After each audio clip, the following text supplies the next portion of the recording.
Well, hello and welcome to this English lesson where I'm going to talk about feelings.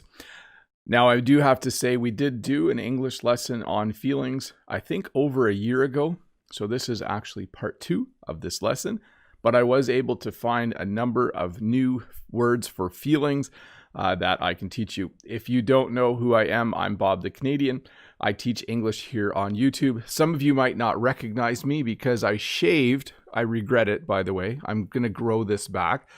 And I got a haircut. Okay, so I got a haircut and I shaved, and I'm still not sure why I did that. I'm waiting for it to grow back because, this just feels a little bit different and weird for me. Those are the feelings I'm having about it.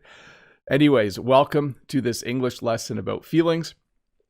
If you do have time, you should watch part 1 at another point. If you search YouTube for Bob the Canadian Feelings, you will see that there.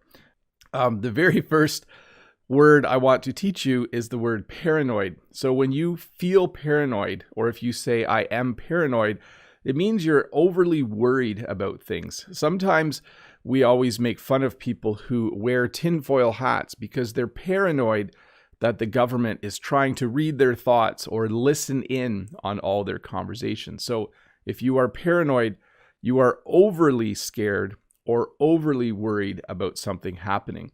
So it is the same as being scared or afraid, but it's kind of the next level up. When you're paranoid, every minute of the day, you're worried about something. And then just let me back up and explain how to use these words to describe yourself.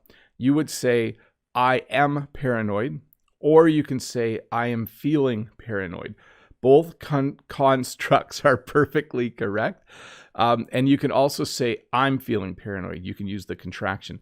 And this will work with every single word that we look at today. Okay? Now, I did do a lesson earlier, a number of lessons on describing people. This is also kind of a lesson where you're describing yourself, but you're describing your feelings or emotions. Let's see. Maria says, with the bear, it is better. And I think when I have lots of facial hair, people sometimes refer to me as the bear. I will grow the beard back over the next few days. The next word we're going to look at is eager. So once again, you can say, I am eager, or you can say, I'm feeling eager, or I am feeling eager. So I'm eager, or I am feeling eager. Little kids are often eager. When you are eager, you're excited about something. You want to start something quickly. When my mom comes over, when my kids were little, they were very eager to see her. Okay, so they were feeling eager. So I'm eager to do this live stream every Friday morning. That means I'm like super excited. I can't wait to get started. There's a few other ways to describe eager for you. Pensive. Let me make this a little bigger for you. Pensive is when you are thinking a lot. You can actually see the French verb penser in there.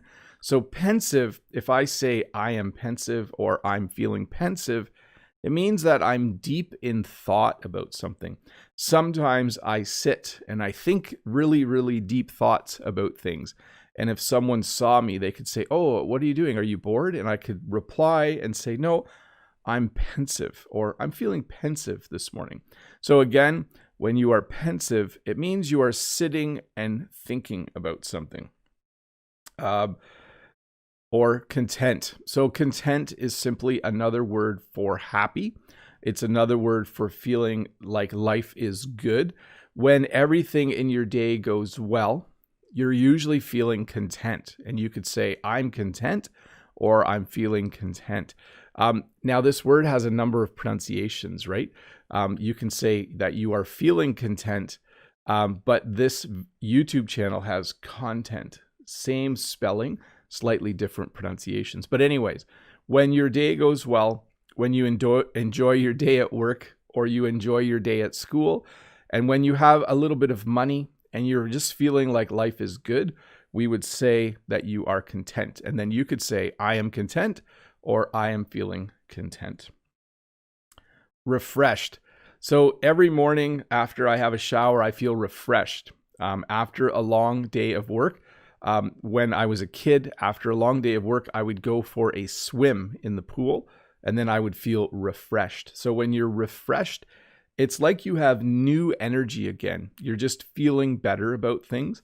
You're maybe you've had a day where it was just hot and you're really sweaty and you just don't feel nice. You just feel like, it's just a long, hot day and I just feel gross. You could say that if you have a shower or go for a swim, that you are refreshed. So you would say, I'm feeling refreshed. Oh, that was a great shower. I'm feeling refreshed. Or, oh, that was a great shower. I feel refreshed. Dismayed. So this is a more negative feeling, a negative emotion. When you feel dismayed, it means that you feel a little bit sad. You feel a little bit down. You feel a little bit disappointed. So if a good example of this would be if you write a test, if you remember when you were a student or if you are a student, when you write a test and then when you get the test back, you realize that you have failed, you might feel dismayed. So maybe you studied a lot for the test and then you realize that you failed the test. You would feel dismayed. So you're dejected, you're feeling sad, and you would just say, I was really dismayed when I got my test back because I thought I did really well, but I actually didn't. Hurt. So hurt is an interesting word because if someone hits me with a stick, I would say, oh, that hurt. Or I might go to the hospital and say, I am hurt. But it's also a feeling. It's also an emotion. This man looks hurt. So you can be hurt inside. You can be hurt because maybe you and someone you loved no longer are getting along. Maybe you have broken up with your boyfriend or girlfriend, and maybe they did something mean to you. You would feel hurt. So you don't need to be physically hurt in order to feel hurt. You can be hurt inside, like your heart can hurt.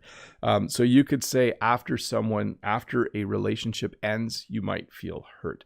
It's not a nice feeling, trust me. Oh, it sounds like there's a story behind that, but I'm not going to go into it. This man is having a shower. And earlier we talked about how you could say, I feel refreshed. You can also feel invigorated. So if you have a cold shower, instead of a hot shower, if you have a cold shower, you might come out of the shower and say that you feel invigorated. You might say, oh, that cold shower was awesome. I feel invigorated, or I'm invigorated. So it means that you have renewed energy. So when you went in the shower, your energy was very low and you were a little bit tired.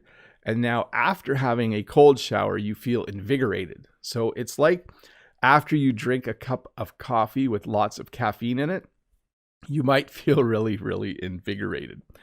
Let me jump to the next one. Insecure. So when you feel insecure, it means you're not sure of yourself. You're not sure if you can succeed at something. You're not sure if people will think you're attractive if you're trying to attract someone who you want to date. A really good example is how you might feel at the beginning of a race. So think back to when I was young. Sometimes I would be in races at school. And when I looked at the other athletes, they always looked bigger and stronger than me. And so I felt insecure. I doubted my own ability to run fast. So I felt like everyone else must be faster than me. So when you feel insecure, it means that you doubt your own abilities. Hopefully that makes sense. Sometimes you might feel this in an English class as well. You might feel a little bit worried because you don't want to talk out loud in English during the class because you feel insecure about your ability to speak English. So you could say to someone, oh, I don't like conversation time in English class because I'm insecure. I feel insecure about my ability to speak English. You shouldn't, though. I'm sure you're amazing at speaking English. Annoyed, this is a pretty simple one. When you're annoyed, it means you're upset about something, you're angry about something, you're frustrated about something. This man looks annoyed. Culturally, things are different in different parts of the world. But in North America and many parts of the world, if you're like, get off my lawn, if you shake your fist in the air, it usually is an indication that you're annoyed with something. Often in North America, we make fun of people because they really like their lawn, so the grass around their house, and they don't like it when people walk on their lawn. So often people will get annoyed, and you'll hear people say, "Get off my lawn." So when someone is bothering you, you could say, "I'm annoyed," or "I'm feeling annoyed." Both work equally well. So the next thing is useless, which we just had this question earlier. When you feel useless, it means that you don't know how to do something that someone is expecting you to do. So a great example would be, this dog can't shovel snow. A dog can't use a shovel, so the dog is kind of useless. I feel useless sometimes when I'm somewhere and people are doing something that I don't know how to do. A great example would be, let's say you didn't know how to build things out of wood, and your uncle says, "Please come and help me build a shed this weekend." A shed is a small building. You could say, "Look, I'm useless. When I try to help people build things, I feel useless." When you're there and your uncle's building away and hammering things, you could say to your uncle, "Look, I feel useless. I'm useless when it comes to doing these kinds of things." So when you feel useless or you think that you're feeling useless, it means that you don't know how to do something that someone is doing. Anxious. So anxious is an interesting one, because when you say "I'm anxious" or "I'm feeling anxious," it means you're a little bit scared, you're a little bit nervous. You could also be a little bit excited. So it's kind of a mix of all of these feelings that you might have before you need to do something. A great example is if you've ever taken a test, an English test, for instance. Before the test, you might feel really anxious. So you might feel nervous, you might feel scared, you might be a little bit afraid. You might have all of these feelings combined together. And I would say that that is, you are feeling anxious. You are experiencing anxiety when you are anxious. It's not a nice feeling, by the way. Bitter. So when you feel bitter, you just aren't very happy with someone. You know that when you eat certain kinds of food, it can be very bitter. Okay, it can have a bitter taste. When you drink tea without sugar, sometimes the tea tastes bitter. But if you say "I'm bitter" or "I'm feeling bitter," it means you're a little bit annoyed with someone. These two people, I imagine, maybe they were friends, and now one of them did something mean to the other one. Now they are feeling bitter. So they're a little bit angry. They're a little bit annoyed. They are resentful. When you are resentful, it means that someone did something bad to you and you keep talking about it. You're just like, "Oh, it's so annoying. She took my cup of tea and drank it. I'm just really bitter about that. I'm really resentful." So it's not good to be resentful. It's good to have resolution when you and someone else don't get along. Calm. This is one of my favorite ones. Actually, this picture I feel like really represents the feeling of calm. If I say, "Oh, I just feel calm. I feel really calm. I'm feeling calm. I'm calm today," it just means you're relaxed. You have no stress at that point in time. I think someone sitting calmly and drinking a cup of tea and just kind of being quiet represents the feeling of being calm. It's an interesting word, though. Listen, calm. You do say the L and M. So if I say "I'm calm," I'm feeling calm, I'm feeling really calm today. That is how you would pronounce it. I think I need to speed up a little bit. Oh no, I'm just looking at the clock wrong. That happens sometimes. I keep forgetting that I start at 7:30 now, not at 8 o'clock. Elated. So when you feel elated, if this is happy, this is elated. Okay. So if you see this team here, I imagine they've just won the game. They are feeling elated. When they go home later and talk about the game, they're going to say, "I was elated when we scored the last goal. I was feeling elated when we won the game or when we won the championship." So when you are feeling elated, we'll just say it means super happy, super, super duper happy. That's what elated would mean. Let's see here. Stupid. So you shouldn't ever use this word to describe someone else. If you say he is stupid or she is stupid, it means they aren't very smart, but it's also a very rude way to describe someone. It's not very kind. But in English, people often talk about themselves as feeling stupid. So if I did this, if I stuck my finger in a mousetrap, I would say, I feel stupid. Or I might say, I'm stupid. So when you say I feel stupid, it's when you do something that wasn't very smart. The other day, I was carrying a cup of coffee and I bumped the door and I spilled it on my pants a little bit. And I just thought, that was really dumb. I feel stupid for doing that. Okay. So we, again, don't use this to describe other people because it's very rude, but you could often say that you are feeling stupid. And of course, sometimes you feel dumb. I felt dumb the other day because I deleted a file that I really, really needed. Okay. So I was working on my computer and I was working really fast and I deleted something. So it was gone that I needed. At that point, I felt dumb. Okay, notice I'm using the past tense there. I felt dumb. I was feeling really dumb because I deleted something. So again, when you say I feel stupid or I feel dumb, we usually say this after we do something that just wasn't very smart, like deleting a file or spilling coffee. And again, you should not call someone else dumb. It's just not polite to say someone is dumb. Like if you're like, your kid is dumb, that's just rude. But you can describe yourself as being dumb. I do dumb things all the time. And notice the pronunciation, dumb. So you don't really say the B, but it's kind of there a little bit, right? Dumb. You don't say the B sound, dumb. Okay, maybe you don't say the B at all, dumb. Yeah, don't say the B there. Sorry, I don't want to give you bad advice. You're better off just saying dumb, just D-U-M, dumb. Grateful. So when you are feeling grateful, you are thankful for many, many things. So I am very grateful right now because my YouTube channel keeps growing. I'm very grateful because the flower growing season is almost over and we did okay. As you know, there were COVID-19 restrictions. At first in the spring, we weren't sure we would be able to sell flowers, but we ended up selling a lot of flowers this year. And it wasn't an amazing year, but it was a good year. So I am grateful. I am thankful. This weekend, it is Thanksgiving.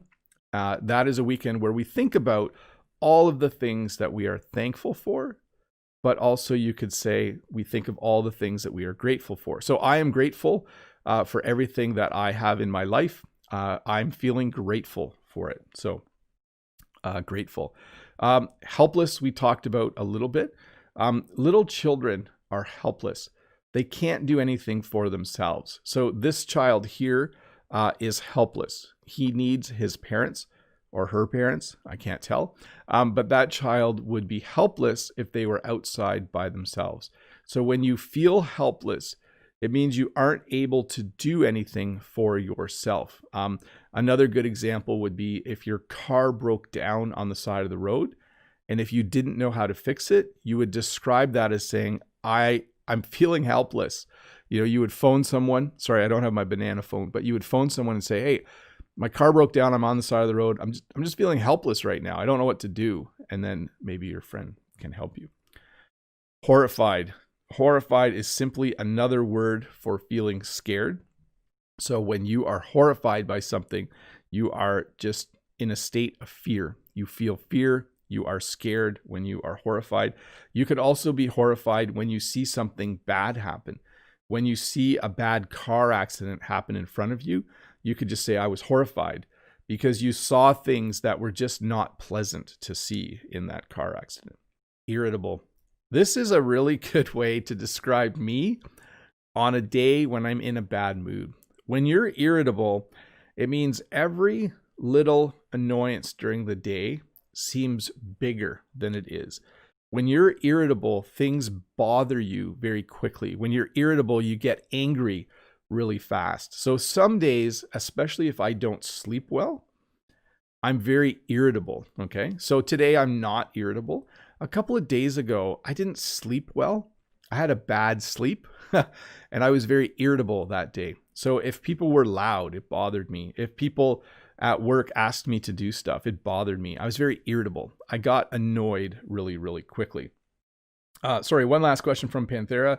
Trustworthy means exactly the same as reliable or dependable. Yes, if you are trustworthy, it means I can trust you.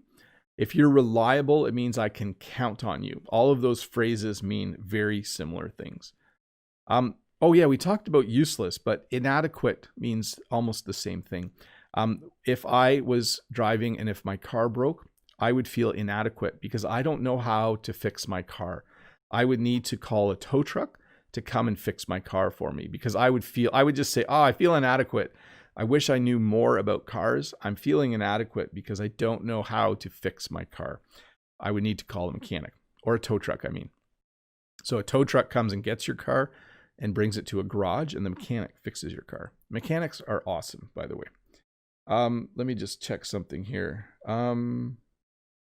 Uneasy. So when you feel uneasy, it's kind of a combination of nervousness and maybe feeling a little bit worried and a little bit anxious. It's all of the feelings you would have if you were going to a job interview. You might not be feeling too sure of yourself. So if I said, oh, I have a job interview tomorrow and I'm feeling a little bit uneasy because I'm not totally ready for the interview. Maybe you have a test and you could say, oh, I have a test tomorrow and I didn't study. So I'm a little bit uneasy about the test because I don't think I'm going to pass. So when you are going to do something like a job interview or take a test, you can feel uneasy. So again, a combination of nervousness, worry, just being a little bit unprepared maybe can certainly, if you're unprepared, if you're not ready for something, you will feel uneasy. Certain. So this person, let me just make sure my audio, oh yeah, good. This person is certain. When you are certain, you are 100% sure about what you're doing. This guy is proposing to this girl. So he's feeling certain that she is the right girl for him. And he's feeling certain, I think, that she'll say yes. So when you feel certain, you are convinced something will be true. So Mahdi says tow truck with an E, but it's actually a W. When you tow something, you pull it along. I think Mahdi's just making a joke, but yes, tow truck, Mahdi. The opposite of this would be uncertain. When I go to buy a pair of shoes, there are so many options that I'm uncertain which shoe I should purchase. Okay, so when you are uncertain, it means you're not sure of something. Sometimes when you are in a relationship, you become uncertain about whether that person is someone you want to be with for the rest of your life. That's probably not a nice feeling. It's probably nicer to feel certain. But when you feel uncertain, you are unsure. You don't know what to do. If I don't know what shoe to buy because I don't know which color will look best, I'm feeling uncertain. Skeptical. So when you feel skeptical, it means you don't believe things easily. If someone said to you that they heard from someone that something had happened in the world that was amazing, you might say, I don't believe you. I'm skeptical. I'm feeling skeptical. When you're skeptical, you ask a lot of questions. When you're skeptical, you don't believe what someone is telling you. Okay, so sometimes students will tell me that they didn't get their homework done, and then they'll give me a reason, and I'll be skeptical. It means I don't believe them right away. I think I'm actually a very skeptical person. Okay, I don't always believe things people tell me right away, especially if they tell me something that I don't think is true. I'll usually check the news to see if what they're saying is actually true. I'm quite skeptical. I don't believe people right away. Rattled. When you feel rattled, it's a feeling you have after something like this happens. So if you're in a car accident and you don't get hurt, okay, so you're in a car accident and you're fine, you're not injured, you did not get hurt, you'll still probably feel rattled. When you feel rattled, it means you're you're just feeling a little bit shook up. That's the other way we talk about it. You're not sure of yourself anymore. You're just feeling a little bit uneasy because something has happened that could have been really bad, and now you just can't stop thinking about it. So the best example I can give is if you are in a car accident and you don't get hurt, so you're not physically hurt, you might still feel rattled. So, and it might continue. You might be nervous to drive again because you still feel rattled from the previous accident. It's not a nice feeling to feel rattled. Puzzled. When you're puzzled, it simply means that you are confused. This person looks a little bit puzzled. I think someone on the phone told them something and they don't understand. They are puzzled. Often when you are speaking a language like English, as you learn English, you're often puzzled. Someone might say something in English and you don't understand them, so you might just be puzzled. You might have a puzzled look on your face. So you can also just use this phrase. If someone says something to you in English really quickly and you sort of understood, you can just say, okay, I'm puzzled. I'm feeling puzzled because I thought you said this, but did you say this? So when you're puzzled, you're simply confused. When you're puzzled, it means you don't understand what someone has said to you. Pleased. When you feel pleased, it means that, just let me check something here. Excellent. Sorry, for a minute there, I thought it wasn't working. When you feel pleased, you are very happy with yourself. If I say, I'm pleased that this live stream went really well. I'm very pleased that this lesson worked really well. I'm feeling pleased at the work I did today. It means that you are happy about something you did and you're just feeling content. There's content for you again. Content and happy about it. When you climb a mountain, when you get to the top, you're probably feeling very pleased with yourself. You probably would get to the top and just feel pleased because you've accomplished something. You did something really, really cool. This guy's probably feeling pretty pleased. He's also probably feeling elated. If I climbed to the top of a mountain, I would probably feel elated. I would say, I just feel elated. I'm pleased right now. Relieved. So if I say I'm feeling relieved or I'm relieved, we often in English, we do this, phew. So that's the word phew. When you are relieved, it means that you were stressed and now you're not anymore. The best example I can give is if you are a parent and you have teenagers and they go out at night, you are nervous and worried when they are out because they're driving your car. You don't know what they're doing. And then when they come home, you feel relieved. So often for Jen and I, if one of our kids goes out with their friends, when they return, when they're out, we feel a little bit nervous and a little bit worried. But when we hear them come home, we feel relieved. So I could say to Jen, I'm relieved our son is home, or I'm feeling relieved because our son came home a couple minutes ago. So it's starts by feeling nervous or worried, and then once the situation changes, you feel relieved. Offended. So this is something that happens a lot in the world right now because of the internet and the ability for people to communicate so easily. People often feel offended when someone says something that annoys them. Okay. So a good example would be if I said something, let me see, are there any Russians here? Natalia's here. If I said something really bad about Russia, Natalia would be offended. She would just say, I'm offended. I'm feeling offended. I'm not going to watch Bob the Canadian anymore. By the way, I would never do that. I really believe that everyone around the world is just awesome. Okay. So I'm not going to say anything bad about any countries, but that's the example I'll give you. If I said something bad about your country, if I said, everyone from that country is lazy. Okay. Let's use the United States as an example. If I said everyone from the United States is lazy, people from the United States would say, I'm offended. I'm feeling offended because Bob the Canadian said that. By the way, I don't think that. I think Americans are awesome, but you get my example. There's definitely some Russians in the chat. There is every week. So, and I appreciate all of you guys. You guys are awesome. Let me see where I am here. A simple one, nervous. If I say I'm nervous or I'm feeling nervous, it's usually the feeling you have before a performance. That's probably the best example. Sometimes at the beginning of the school year, I'm nervous because if I haven't taught for a while, I know I'm going to have new classes. So I might say, oh, I'm nervous. It's the first day of school. If you were someone like this who played the violin and you had to play in public, you might say, oh, I'm nervous. I'm feeling nervous because I have to play in public tomorrow. Let me just check. Moved. When you feel moved, it simply means that you are feeling deep emotions of appreciation.